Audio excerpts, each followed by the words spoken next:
Just be true to what you said on paper. Well, welcome back to At the Round Table with MAMLEO. I'm your host, Larry Ellison, in studio with my brother from another. The Rhodes Scholar is here. Good morning, Brother Rhodes. How are you, sir? Good morning. Good. How are you? And Dr. Bradley is on a well-deserved vacation over in Niagara Falls. I told him, stay away from those barrels. They'll send you over. Oh, yes. The thing is that these days, I don't know, was he on the American side or the Canadian side? Well, if he gets on the Canadian side, he may not be able to get back in. But they're more friendly here. They are friendly over there, you know. Yeah, and it's actually a better view of the falls from that side compared to the American side. But anyway. Exactly. And our Canadian friends are not visiting us well.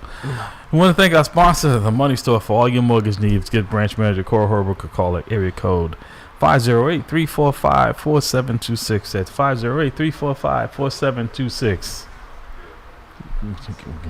Yeah. Yes.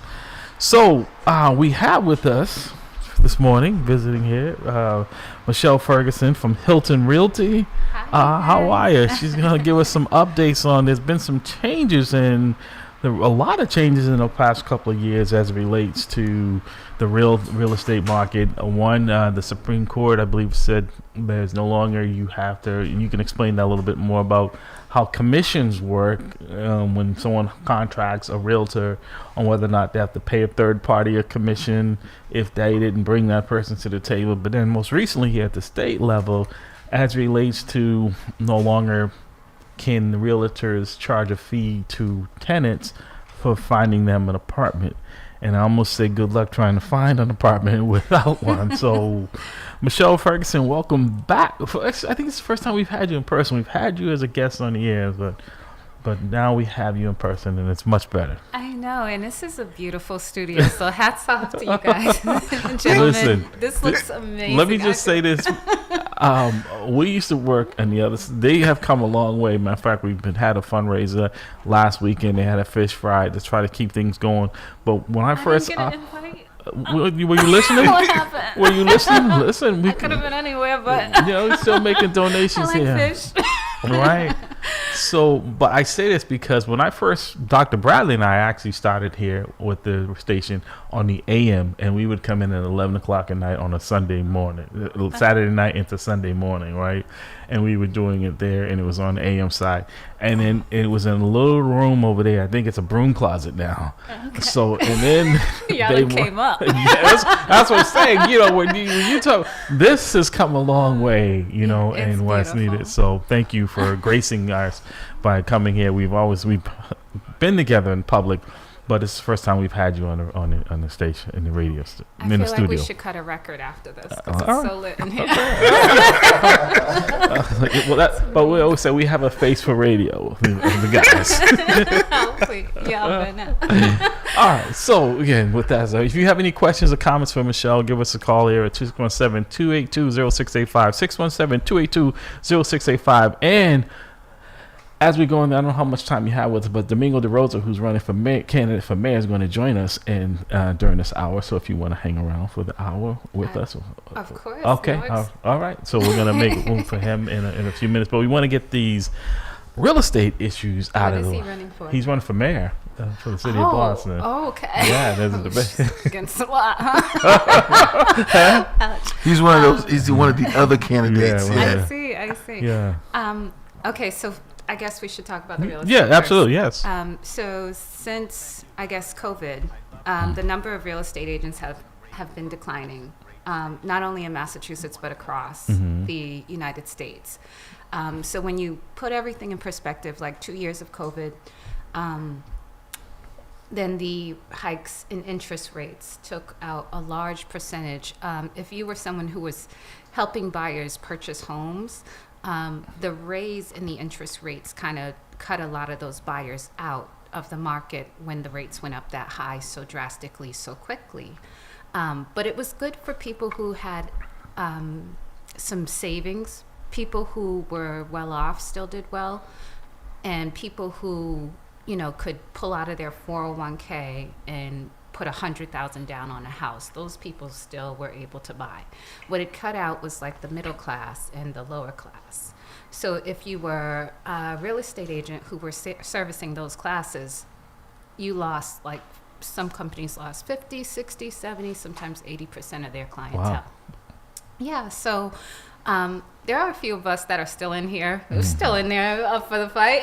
Okay. But then recently there was this new law that said that sellers are no longer obligated to pay real estate agents their commissions. It's not mandatory. It's up in the air. And what that means for a lot of people is, you know, it happened so suddenly. They were helping buyers buy at the time. The law, not the law, this is another law, but this court case passed. And it really left a lot of commissions hanging in the balance because you're helping people and then you don't know if you're going to get paid once they make an offer. You can't stand in the way of them making an offer on that house, right, because that would be putting your own interest before the client's, which is no. But they also have, you know, there's no obligation. Mm. And then most recently, Massachusetts passed a law where we are not allowed to charge the Renters tenants. A fee. Yeah, you guys are familiar. That just recently passed, so yeah. Yeah, we so some landlords, especially our seniors in Dorchester's like Dorchester, Roxbury, areas like Dorchester, Roxbury, Mattapan, they're not in a position. They've been going with a vacancy by the time they get to us. So they could have been vacant for 3, 4, 5 months sometimes. Right. They're not in a position where they can pay the whole fee on their own. So what we used to do is charge some to the tenants, charge some to the landlords. But with this new law, we are no longer allowed to charge tenants. So I'm interested to see how you guys feel. Like, are there any other businesses that, like, has this been done to any other businesses, or it's weird that it was just done to real estate companies? Well, I think people felt like realtors have been getting, like a lot of homes have been selling for over asking price, that everyone is getting fat in the real estate market. I'm just saying that's a perception. I know because I'm in real estate, I know that's not true. People don't realize is that by the time you spend the time taking people around, they may not even rent that apartment, but you can't get reimbursed. You know, you can write it off on your taxes, the expenses, but it doesn't compare to what the time invested that maybe you might have had a better lead, right? You don't know how the outcome. So most people don't operate that way. And the only other people I compare it to, not comparing it to them, is as a car salesperson, right? Where the person comes in, you don't know whether they're going to buy, but you spend 3 hours with them and then they walk out, and the guy across from you may have had 2 customers that came in and bought right away, right? So, and you work on commission only. So it's not like you're going to get paid whether they buy or not. So I think it puts people, and also it's helpful to have people who have knowledge of the community, who have knowledge of the inventory, right? Because we've grown up, we all, I know you're 21 years old, but they used to have the real estate, the real estate section in there where you could go on Sunday and you could look and see and then map out where you wanted to go looking for a house or an apartment.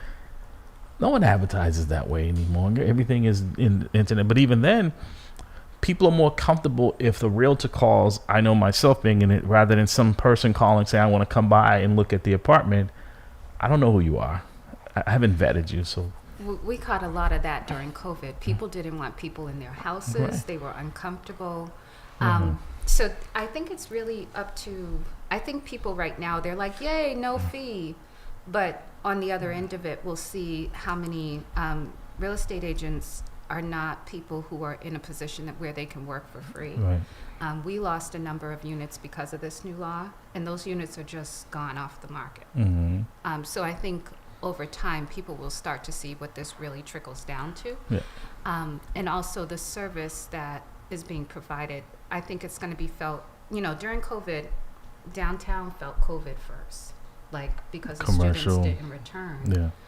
The downtown owners felt it first. I think this is something where it's going to be felt in the lower income communities. I was going to ask you must have been reading my mind, because I was going to say, because people with money don't have the time, so they're willing to pay someone else to go and find them an apartment, right?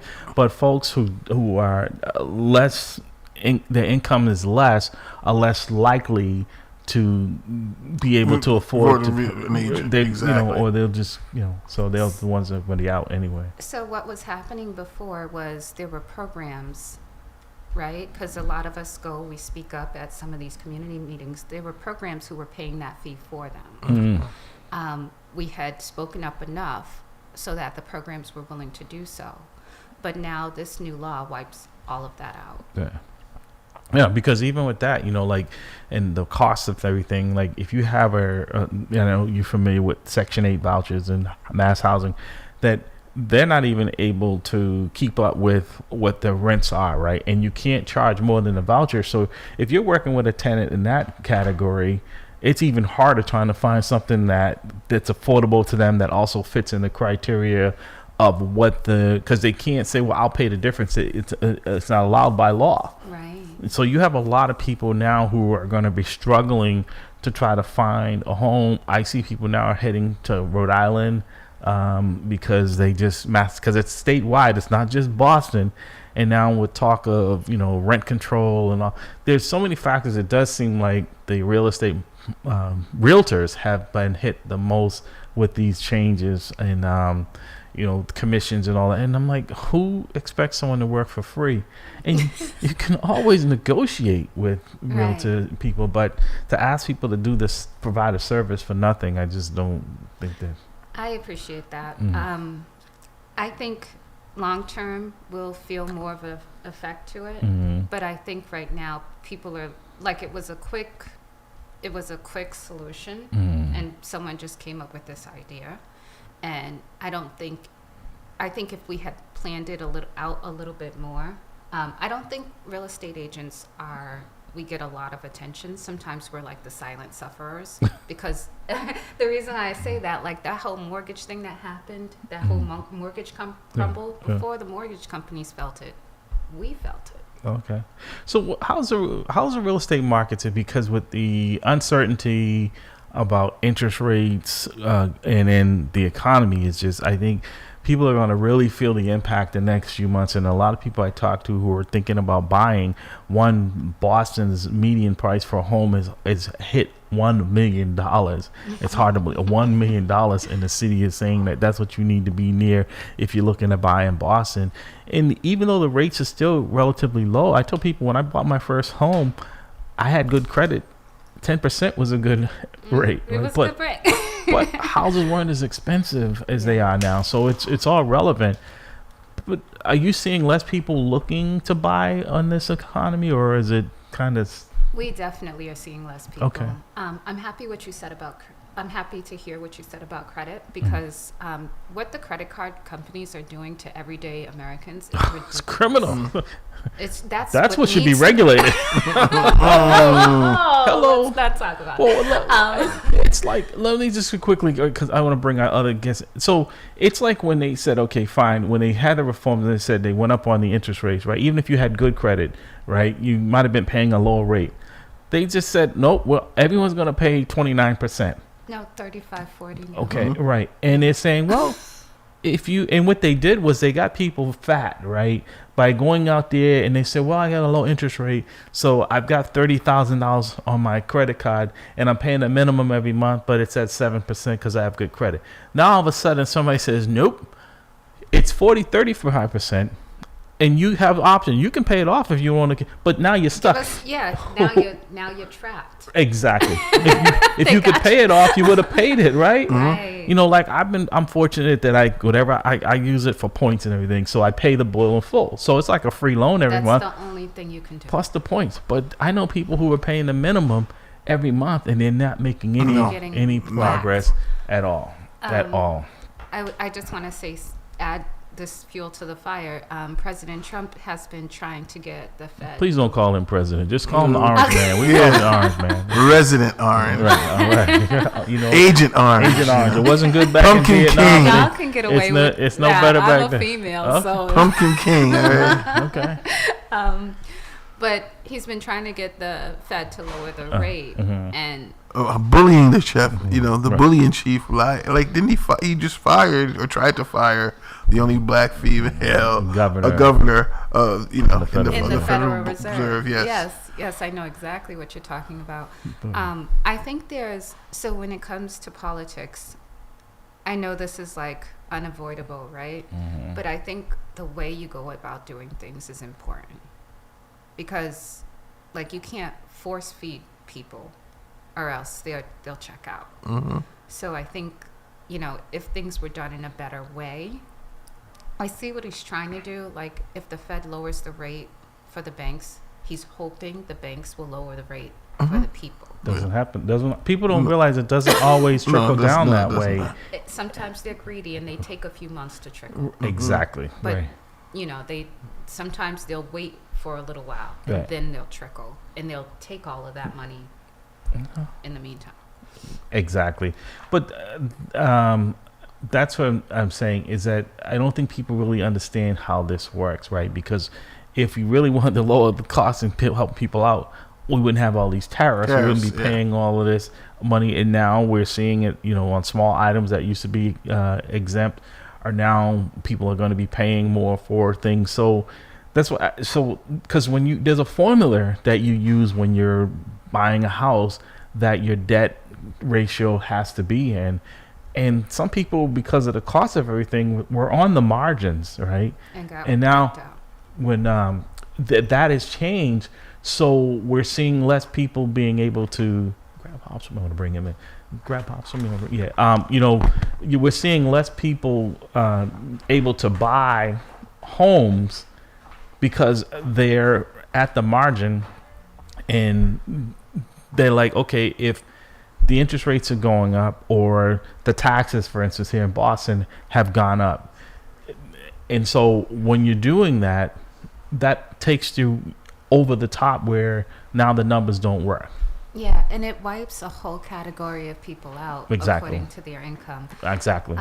Which is really like what I hope people will start talking about more, because I feel like this new law is going to hit the lower class first before it hits the upper class. Well, it always has, right? Because the people that can afford, like I said, your services, it's not going to affect,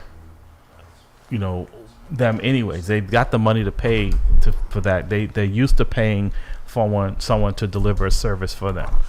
But the person who you've been helping, and there's been like a combination between the landlord and the owner and the tenant paying that or splitting that, that's no longer there. What's the motivation for you to be searching out for people to buy a home, to rent? What it will do is it'll move the service. Well, the new law bans it, right? Yeah. So I predict one of two things are going to happen. Either real estate agents will move their fees up to the owners.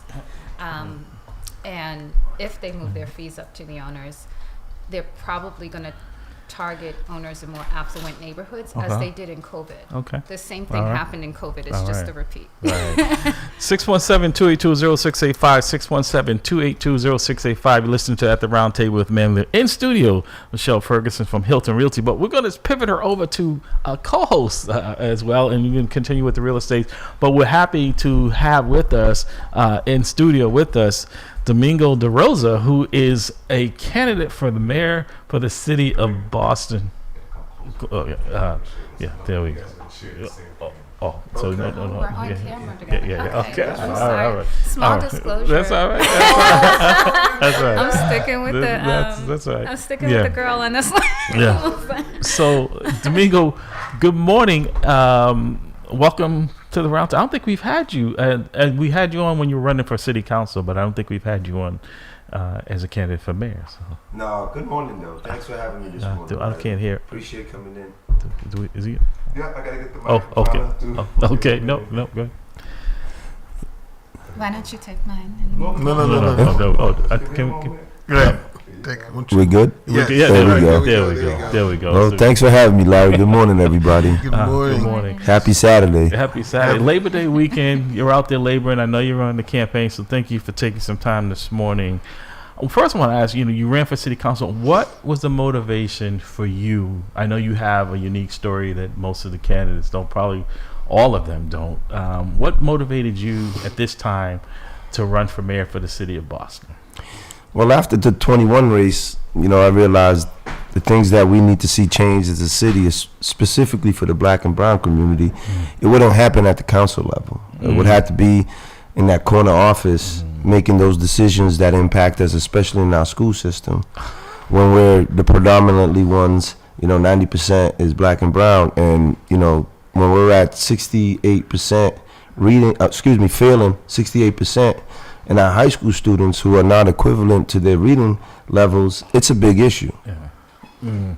So again, you grew up in the city. You know the city. You know that's one of the things that current Mayor Wu talked about, which really is very disappointing with me in her term. There is that she talked about not being seen, not being heard as a city councilor, and that seems to be what most people feel that is not transforming here now with the mayor.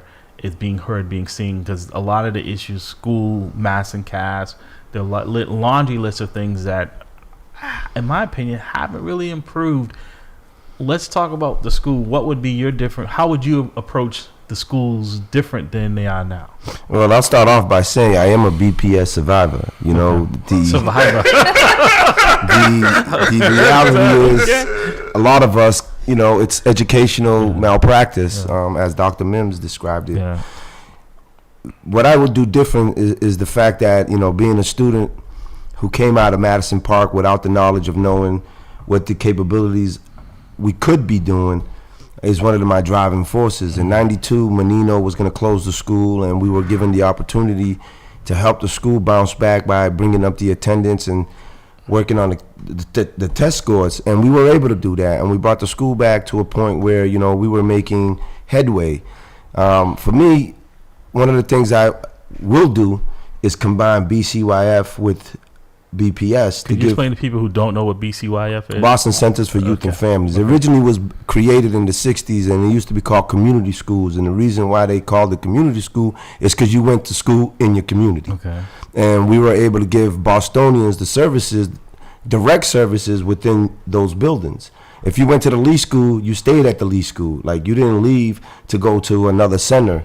You were able to get the after-school programs you needed there. You learned how to swim. You played basketball with Mr. Haywood. Like, the things that worked through those 90s that brought us to a point where we are today, where our homicide levels are at its lowest ever, but we still seeing gun violence on the other end. We're bringing that down, but we aren't bringing our test scores up. But also, Madison Park is vocational, and it seems to be dormant that there's not very much going down there. No People's Academy, T. Michael Thomas, who's a frequent caller here, who's someone I support. We haven't seen much movement there. Like, that building used to be kind of the jewel when it first opened up. There was so many different industries, because not everyone is heading to college, right? That would you help to improve that school more? Oh yeah, most definitely, because, you know, Baker, his administration gave out $12 million to Madison, and Minuteman Tech got $100 million. It's a big difference. Somerville, the same thing. Madison is the 14th out of all the trade schools here in Massachusetts, and one of the things is, you know, we don't have an admission test to get in, so there's no waiting list. Meanwhile, Blue Hill Regional, you have to fight to get in. It's a gem. It's still a gem because it's the gateway into the middle class. You know, you're 17, 18 years old coming out of Madison. If you're able to get into the specific trades, you're making about $70,000 to $80,000 a year, and that will keep you here as a Bostonian. Right. Speaking of which, Michelle is here, and I want her to weigh in on it. Michelle is from Hilton Realty. She is in the real estate. There's been a lot of changes here, but Boston is not affordable. So, Michelle, I want you to direct about affordability on housing here, and how would you address? So first of all, congratulations on your run. Thank you. I am Team Wu, but no, it's okay. Congratulations. That's a democracy. That's right. Exactly. Yeah. I couldn't agree with you more. The trade schools are where it's at as far as Boston is concerned, because those trade jobs are very important. I feel like the union is nice and strong here in Boston, and that would be a huge resource. And I do think Madison Park should be an exam school. You know, I think that would be, I think it cuts out a lot of the, when people have to try for something, right? I went to an exam school, and when you have to try for something and you're stuck in that middle phase wondering, did I get in, did it work? You know? Right, you got to work to get in. Right, then it sets a whole nother level of not only expectation but performance. Yeah, absolutely. Yeah, but I totally agree. And also, there's a pressure, right, where there is no option, right? Everyone is not on the path to college, and maybe it's not affordable in most cases, but that there should be options, right? You call Michelle, you're in the real estate. You have a plumber or somebody come out on the property, right, and give you an estimate on what it's going to cost. You're almost afraid to pass that to the owner, right, or the prospective buyer on what it's going to cost to put on a new roof. So people kind of snub their nose at that. This is why I think there hasn't been enough emphasis in here in Boston. I see it around the country where people are pivoting a little bit more towards tech. Well, you got to remember, it's black and brown. I'm gonna be the elephant in the room. It's black and brown. I would agree, because the whole thing about Madison, how come, like he said, the Blue Hill vocational, all the other vocational schools around Massachusetts are actually being used, well attended, and as you said, Madison sits as an empty shell. See, this is why it is so great having Michelle here. Good. No, good. No, absolutely. I think having that exam definitely needs to be, like, when we look at these jobs that they're going to receive. Yeah, they're going to need to be licensed. Well, it's not so much of an exam as to, do you want to be there? I was thrown in Madison. Okay. I didn't pick Madison as one of my top. Having you here, having that female perspective. You know what I mean? Right. No, but they're going to have to get licensed anyway. And where are the licenses going? Right? And these are the people who are building our Boston. These are the people the construction workers. But they don't look like me. Right. Boston's not being built by black and brown. No. We can't get our kids into the unions. And it's interesting you say that, because I was at a community meeting a couple of weeks ago. Licensing is not a Boston thing. Licensing is... Well, if you can't get your apprenticeship certificate, you can't get on a license. Get approved for the contracts. We look at where the money, when the city is allocating that to these larger companies, and they're not diverse. And the reason they say is because they have an infrastructure to be able to handle it, and I understand that, but that takes time. But if you're never gotten the opportunity, you got to get off the ground. You got to get off the ground and get it going. I love what you said, because I think the Trump administration rolling in kind of shed some light on who companies really are. Mm-hmm. Now that there's no diversity requirement, they're showing you who they really are. They're really making That's right. Absolutely. So it's like, now at least you know your friends from your folks. Right. Well, we knew that all the time. Some of us just wanted to put the blinders on. Folks are waking up. For sure. Can we take a few calls? And let me just say, this is why we were trying to get things, but we have to make you a regular, because we need that female voice here at the table. No, really, really. It's early in the morning, but it's important to have a different perspective, right? Because it's usually the guys here at the table, and you bring a very unique perspective to this. If I could just add this, because I want to get to that Collie too. See, she's already taking control. Go ahead. Go ahead. No, go ahead. You have the mic. Wow. I think it's, I don't know if I'm allowed to say this, but I think it's harder for girls. When we try to do things. Mm-hmm. I think we come up against a lot of opposition. There are definitely people who look out for us, mm-hmm. but any female, even having a seat at the table, sometimes it could be viewed either way. I feel like the most opposition doesn't come from men, mm-hmm. if I could say that. No, you can. I feel like a lot of the times, we as females, we sometimes are fighting each other mm-hmm. too much. And it'd be beautiful. Imagine if that didn't happen, because it'd be beautiful to see females come together the way men come together and support each other. Oh, well, okay. You're drawing a parallel there, because, again, like you just said, as a woman, you feel like your biggest enemy sometimes is a woman. Mm-hmm. And as black people, sometimes we feel our biggest enemy happens to be and also our different cultural differences we think divides us, right? And that's what we're trying to bring that together, right? It's that we have the Cape Verdean, Haitians, Jamaican, African. I'm like, folks, we all, the only difference that separates us is where they dropped us off on the way over here. And I know. Past that, right? So this is I'm at the first stop, so I understand. Right. But see, this is why you can't have that conversation with most people. Think of the conversation. All I will say is this, technically, it's no matter what, okay, the genetics or whatever, okay, penis in a vagina will always produce a baby. Okay, all right. That's another show. All right, exactly. Let's keep it PG, guys. Let's keep it PG. Christian broadcast. Good morning, caller Dicko. Welcome to the round table. Good morning, Dicko. You there? Oh no, Dicko? we didn't lose him. Okay, here we go. Pastor Hobb is muting us all. He's like, hello? Yes, go ahead. You have a comment or a question? Two questions for your guest. Okay. Then we're going to wear this on, and my comment.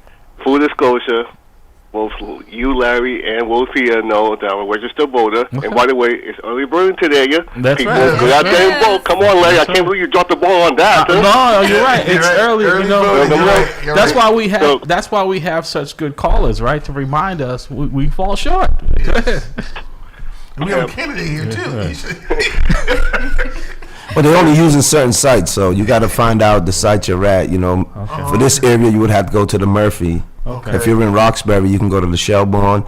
If you're in Hyde Park, you can go to the ACC school, which is another career path. Another course of college. Yeah, and then you have the Condon in Southie, Parish Street Pool in East Boston.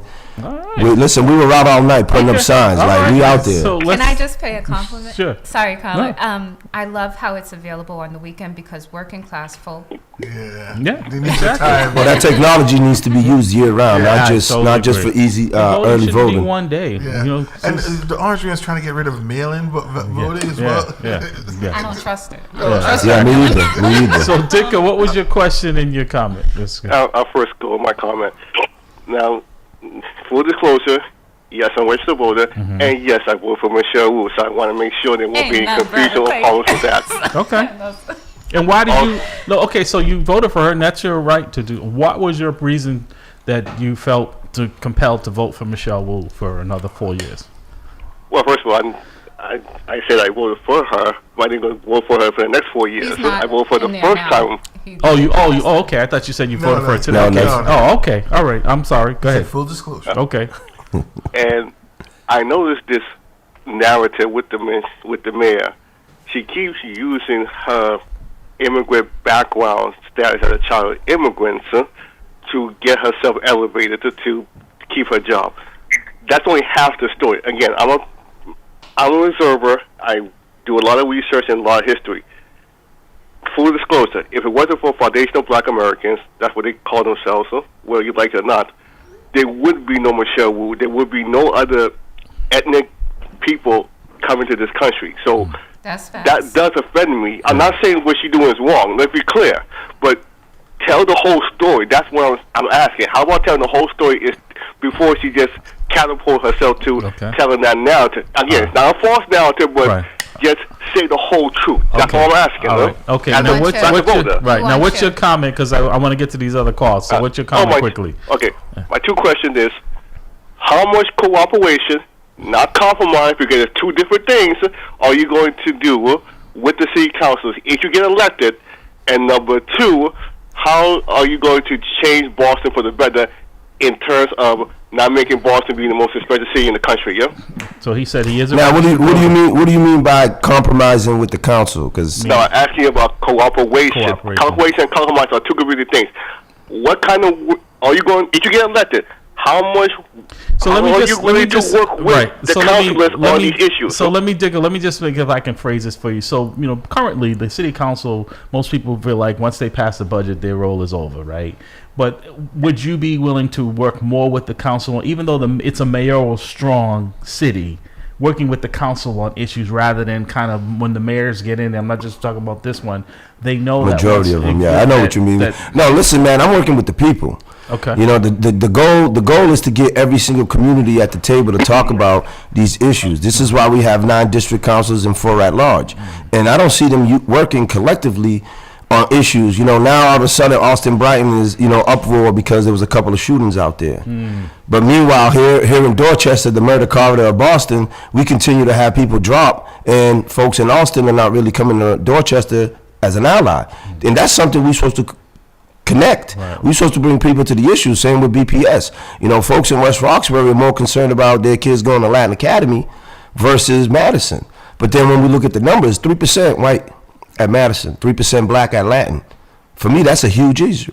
No question. And those are the things that the council and the mayor should be working on collectively, not having coffee hour at 9 o'clock in the morning. I'm going to have a coffee hour at 6, 7 o'clock in the afternoon when you're getting off work. Right. To make sure you can have your views. All right. Thank you. Thank you, Dicka. Appreciate it. Yep. We're going to grab this next call. Good morning, caller. Welcome to the round table with our new co-host. Yes, good morning. This is C. Michael Thomas from Schools Academy. All right. Shout outs to Latin Academy. Go ahead, T. Michael. You have a comment or question? I have a question for each one of your guests. Okay. Yes, sir. Brother Domingos, how you doing? Well, it's supposed to be ladies first, but go ahead. No. I'm being respectful because I know Brother Domingos. Okay. All of his life and all of my life. Okay. But yes, I wanted to say good morning to him and good morning to your other guests, which I don't know. Michelle Good Ferguson morning, from Hilton Realty. How you doing? Okay, how you doing? My first question is, listening to you support Michelle, listening to you saying that you're a supporter of Michelle Wu, and you're also sensitive to the building trade in Boston, and you talked about Madison Park. I'm an alum of ORC, which was before Madison Park. I came out of there into the Union right out of high school. So my question to you is to take back to your supporter on why the mayor continues to ignore requests from my team to sit down and address the wealth gap, the mass incarceration, training, manufacturing, job creation for the city of Boston. That question is for you, Brother Domingos. If in office, will you commit to work with the People's Academy to continue to train our local residents in the building trade, making them employable towards a career path? Well, I'm going to let Michelle go first. I will be listening for your answer. Okay. No, go ahead. Well, I'll let Michelle go first because, again, I'm going to hit you with something nice, T. So the question was, would you take back? He said, you're a guest host today, but you're supporting Mayor Wu, and that's everyone's right to do so. That he feels like that the administration has not been supportive of the endeavor to get the People's Academy, because what we're talking about in a moment is the trades. That would be a huge game changer for having that type of vocational and technology here in the city of Boston with all the construction that's going. You're in the real estate, you know what's going up here. I know. Is that a message that you would take back to the mayor's administration or her team regarding? So I think there is a lot of space for improvement. One being the trades, one being the schools. There were a couple of issues that I spoke on before, but I think right now I'm looking at the broader picture of what's going on. Okay.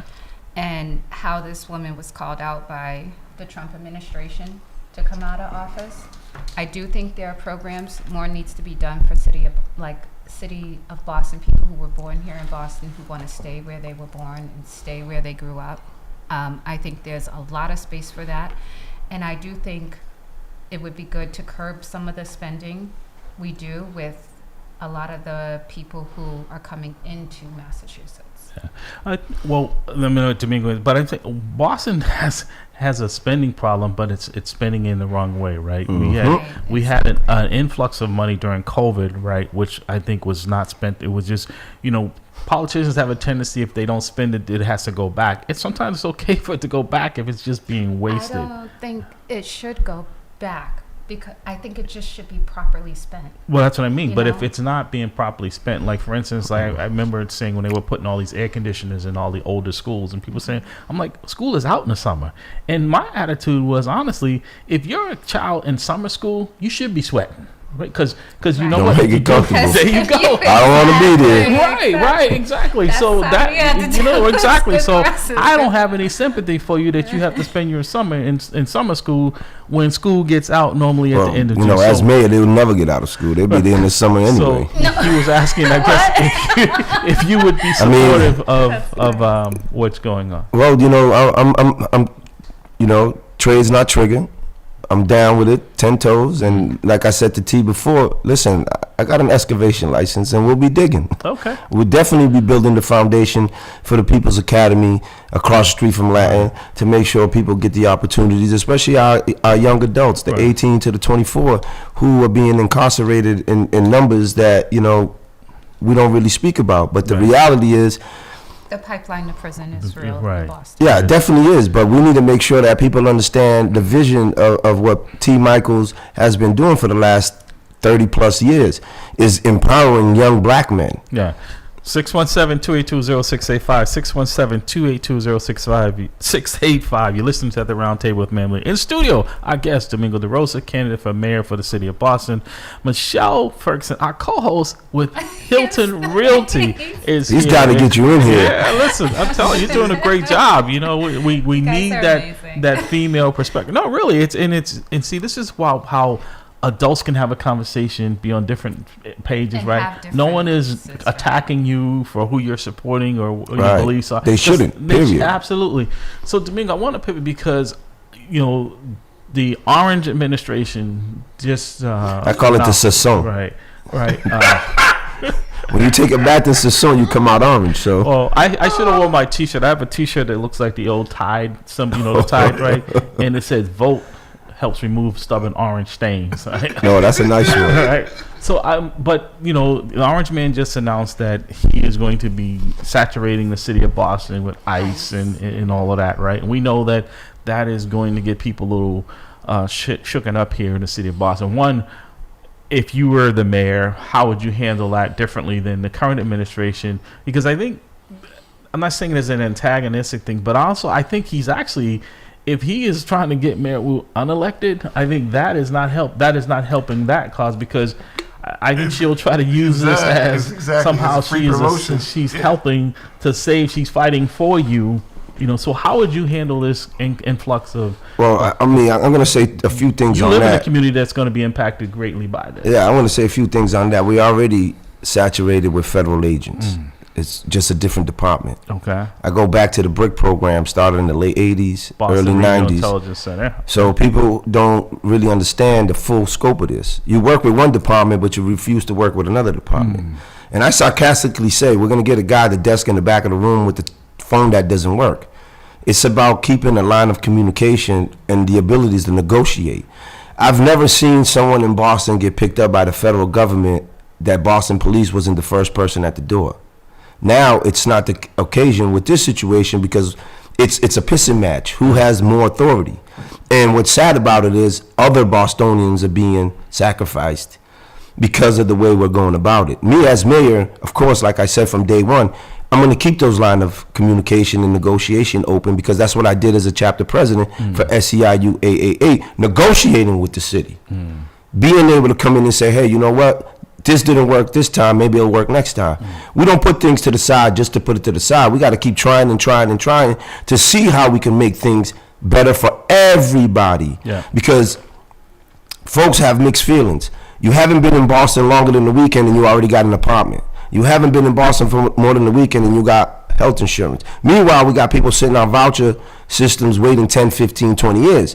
So we need to have the language, just like it does for any elective position you run for. You got to be in Boston for a year. Well, to that point, Michelle, Domingo just touched on something, right? Yeah. The college students are moving back in. That's an issue in your wheelhouse, right? Do you deal with a lot of the seniors? Okay. But there's a lot of emphasis on making sure that they are housed and that their places are inspected and all of that, right? And then we have people here in the city, like, I had a family member who was in public housing who had to leave out because they had health issues because the mold was so bad. Correct. In our public housing, but yet as a private landlord, I'd be brought into housing court for similar matter. So a lot of these, shout outs to all the college students for returning. We appreciate y'all. COVID, we didn't have them. The things that have been going on with Boston buildings and maintenance have been going on for years. That's why so many of their parents come to Boston with them. I'm cruising down Newbury Street the other day. I'm like, why does this city look so un-Boston? It's because all of their parents came with them to make sure they're not renting apartments that are less than subpar. And just like, sometimes I see both sides of this coin. I see people who have buildings that should not be landlords, flat out. And we've known for years they shouldn't be landlords, but they have large buildings, so we continue to let them be landlords. And then I see people which we could easily make a space for people who would do the right things with those large buildings. All you have to do is give them funding, which is incredibly difficult for Black-owned businesses. But I also see the flip side is I see people who are in programs who are very secure, who maybe should not be in those programs because they take nothing but advantage of them. Yeah. To me, Well, they know the pipeline. So, not to cut you off, Larry, I go through this. I've been saying this for decades. Mission Hill was the first one. Yeah. When the city gave away Mission Hill housing to a private developer who came in and kicked out, at that time it was 13%. They kicked out 87% of the families. Harbor, Columbia Point. And then Columbia Point. And now we're working on McCormick's in South Boston. And Wing Property is coming in to renovate. And again, what they did at 1850 Washington Street, a week after taking ownership, people's rent went up 200%. Wow. So, Domingo, I want to, because I can't let you get out of here without want to ask you, what would you do differently? Mass and cash, because that's a housing issue. I think it's all intertwined, right? Because what would you do? Because most people saying is that they fenced off as much down there as they could. So you can barely walk on the sidewalks down there. The businesses are struggling. People are being attacked. It's just this blight on the city. It's like when you come in, welcome Hampton Hotel. I believe it's a black-owned hotel. Mm-hmm. But that problem has seemed to have been pushed and dispersed around the city now, right? We're seeing it up in Grove Hall and the Mecca with encampments up there. What would you do differently than the previous? I'm not just talking about this one, because it doesn't seem like anyone has been able to get a handle on. Well, they never acknowledged it. See, that's the first thing. Listen, I've been fighting that since I was about 10. I sold newspapers on the corner of Mass and Cass when we were allowed to sell newspapers as kids, right? Mm-hmm. So that corner is dear to me because, I made a life on that corner. I was able to sustain myself. Yeah. Every single administration since Marty's has dismissed this issue. They have pushed it to the side because it's a humanity crisis. You can't take photo ops with someone who's struggling on substance. As mayor, the first thing we will be doing is making sure that we give people 24-hour service, 365 days, to make sure that these folks are actually being cared for at a level that the care is what we give to our own families. We had an interview with Flynn, and his remarks was, I would never bring my relatives down to Mass Ave for any services. And we took that and said, well, we who live here got to go there. Don't have a choice. Your house catches on fire, you're on 112, Southampton. So how do you have a resource for us as a city, and the quality of the service is not up to your standards? And that's something we have to change. We have to make sure we bring back Long Island, regardless of what the dollar amount is, because we seem to be spending money on things that we don't need, but this humanity crisis seems to be something we just keep spinning around the block. We got to bring back law and order to the city of Boston. And I think I just want to add to that. I agree with you on one of those things, but not the other. I saw them try to clean up the cast, and they took those people and they put them in apartments and they gave them services, and they still ended up back on the block. They didn't get rid of the drugs. So the open drug dealing was still in front of the same building. Well, I say that to say this. I think in order for you to restore Boston, you have to start restoring Bostonians. Because we're familiar with what needs to happen. Yeah. Correct. And if we don't have a say-so, if we're not at the table, there you go. That's going to create a problem. Right. Well, that's what it seems like this administration, like there's been, I was saying there's a lot of hiccups, a lot of people in leadership. Not perfect, though. No. I'm saying they're in leadership. And if they're taken out because of their behavior outside of the job or whatever, right, and they're no longer in their role, that affects the people under them. So there's been a lot of people in high level in this administration that have had issues that have been in the public eye that affects that what they're supposed to be doing. Like we have organizations with titles, and not just this administration, but others, but I don't see them doing the work. Like I was a police officer almost 40 years. I was never invited to the table talk about the violence in the schools, right? And I'm dealing with it every day. And that's what I mean. Exactly. There's a disconnect. Exactly. There's the people that are to making the decisions are not the ones who have to implement these policies that they come up with, that I can tell them right off the bat, that won't work. Well, Larry, this is, to your point, this is where we created the South End Roxbury Community Partnership, because Roxbury was never invited to the table to talk about the Mass and Cass issues. Right. This is why we continue to show up to different spaces, because folks are X'd out of conversations. And like I tell people, I don't need an invite. I'm going to show up anyway. Right. And this is why I'm at this point of running for mayor, because I've done so much legwork to clean up that area, not only with the needles, but also with the violence and all the other things that go along with it. Yeah. And folks continue to leave people out of the conversation. And, you know, the catchphrase is gatekeepers. There's tons of that in Boston. And what's sad about it is it's only hurting us as a city. We need a table that doesn't have corners. All right. We've got a couple of minutes. I'm going to let you finish up, but I wanted to, Michelle, there's an event taking place today. You want to tell folks about it? Oh, shout outs to, I just wanted to send a big shout out today.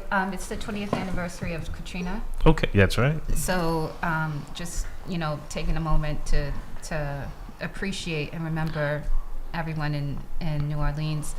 But also there's a jazz festival going on.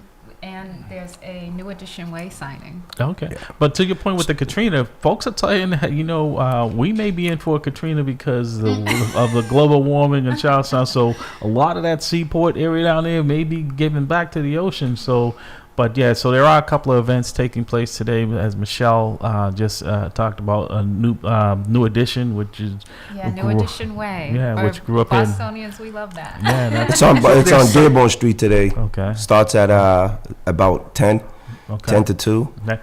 So, Domingo, make your pitch. You've got a minute. Well, Larry, you know, I've said this to you before, and I'll say it to the Bostonians again. Listen, man, this is the time for everyone to come to the table and share their point of views. I'm about percentages, and when we have certain communities within our communities who have low numbers, is the reason why we get the quality of service we do. I put out a flyer about per person spending, and Dorchester was in a negative 7.9. Roxbury was in a negative 1.9 per person. So it tells you what is going on isn't what we're looking for. So we're asking folks to come out and vote. Yeah. Not only for me, but for a candidate that you can support. Do your research. See what's going on. Because the real issue is the fact that civic engagement is getting less and less here in Boston. Not to cut, I think because you just made me think about what is that happening. Is there's a debate coming up, and you and there's another candidate, Robert Capucci. Not a lot. I'm like, how is that democracy? Yeah, that's not democracy. When listen, Larry, you got the required signature, so it's about money, and that's the part that. To me, that's not going to keep me from showing up. No. But I'm saying is that should not be based on how much money you have in the bank. It should be you done the qualified, and that was it. That's how it should be. Yes. But that's not how. This is again. These are gatekeepers who create their own criteria. Was it GBH, NPR, those people? Well, this is NBC 10 is the one who's hosting it, and it's Bigma and Embrace Boston, which, you know, folks are reaching out to me saying, you know, these are two black entities, and you're the only black candidate, and I'm like, listen. I'm not going into that politics. Right. What I'm trying to tell folks is, you see it, you recognize it, pay attention, and call it out. Call it out. People. Well, this is what's been going on here in Boston and across the country when it comes to us making difference for us. Right. We talk about everything black, but no one seems to want to hear the black solution. Yeah. And what station was that again? NBC 10. Yeah. So there's a debate. I don't know if you're familiar, Michelle. There's a debate, and Domingo and the other gentleman were excluded from the debate because they didn't have a certain amount of money. I don't think. Well, this one wasn't money. That was. Maha was the one with the money where we didn't raise the $50,000+. And again, I go back and say my community only makes $40,000 a year. So there's no way in the world I'm gonna ask my neighbor to donate the maximum. I'd rather you donate an hour.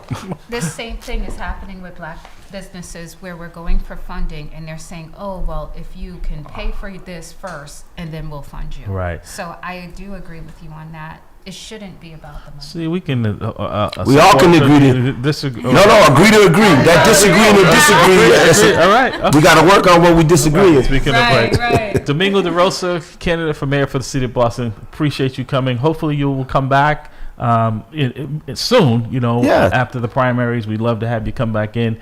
Either way, and just update us on where you're going with that, whether you make it to the finals or if you don't. We'd love to have you come back and talk about your vision, because I don't think it should die if things don't happen the way we want. We wish you the best. Thank you, guys. Appreciate it. Michelle Ferguson from Hilton Realty, our co-host today. It's been great having that interaction with you.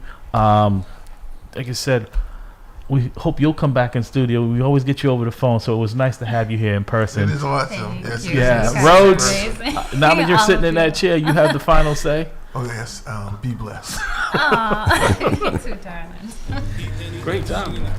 It ain't a challenge if your music reflects who you are, then you's a coward. I can see through the lies you ain't living what you spit. Money so long while your dog's in prison, while your baby mom's stripping, while your mom's still living in that same broken home that you used to sell piffin'. You ain't gotta lie to me to sell me a track. You ain't gotta rock fake jewels or walk around strapped. I respect artists getting money, but love them for spitting crack. And the fact that one track can move a family out the trap. It's a dream for us lost souls brought up in the mix. I'm motivated by the artists coming out in my midst, and the artists that paved the way when I didn't exist. Music's a skyscraper, I'm just trying to add a couple bricks. This is for the dreamers.